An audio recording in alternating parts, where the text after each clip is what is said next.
All right, it's Monday, January 19, 2026, and Westeros is back. It is back. But if you were expecting dragons or, the usual winds of winter, You were probably a bit thrown off, yeah. because instead of fire and blood, the first thing you hear in A Knight of the Seven Kingdoms is just a shovel. Hitting wet dirt, that's the opening.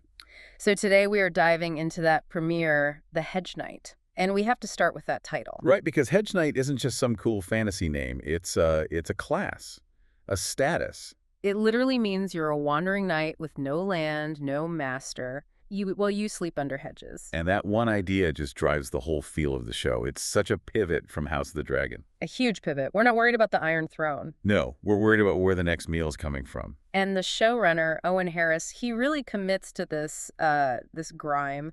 We meet our hero, Duncan the Tall, and he's just burying his mentor in the pouring rain. And his inheritance is, what, some battered armor, 3 horses. That's his entire net worth. It makes the world feel so real, so immediately human. Starting with a burial instead of a big battle says everything about the stakes. And it's not afraid to get a little gross and funny.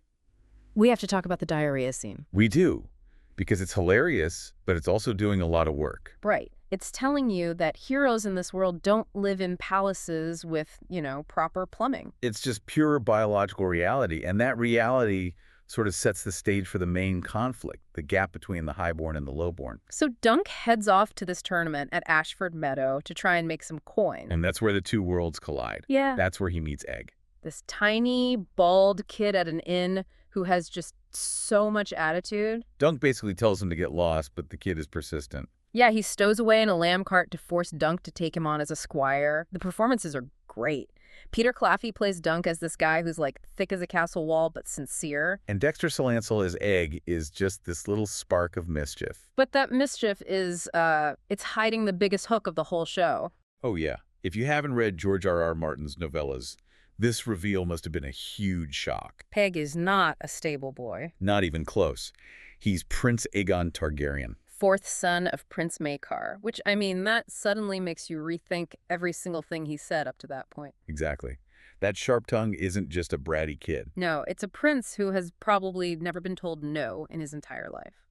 And it explains why this random kid knows all the noble house sigils by heart. He shaved his head to hide that silver Targaryen hair. He's running away from royal life, basically. He wants to see the world his family rules, but from the ground up. And you see that clash so clearly at the tourney. You've got these living legends walking around. Like Baelor Breakspear Targaryen. Baelor's a great character to include. He's the hand of the king, but he has dark hair, from his Martell mother. Right, and in a family so obsessed with that Valyrian look, it creates this subtle tension without anyone needing to say a word. Then you've got Ser Lionel Baratheon, the Laughing Storm, just having a blast. Proving that the Baratheons have always been the life of the party, I guess. But while these guys are celebrating in their silk pavilions, Dunk and Egg are sleeping outside. Which brings us to that final scene under the elm tree. The core of the episode, really. Absolutely. Egg points out a shooting star. And he says that the highborn knights in their fancy tents, they can't even see the sky. And that's it. That's the whole show in one line. It's suggesting that Dunk and Egg are the true knights. Not because of a title, but because they are actually living in the world, mud, stars, and all. It's just such a breath of fresh air for the franchise. Yeah. It trades CGI spectacle for real, grounded character work. A reminder that history isn't only shaped by kings and castles, but by people on the road. For sure. So we'll leave you with this to think about. Yeah. If the highborn knights in their silk tents can't see the stars, what other fundamental truths about the realm are they missing? what are the things you can only see when you're sleeping in the mud?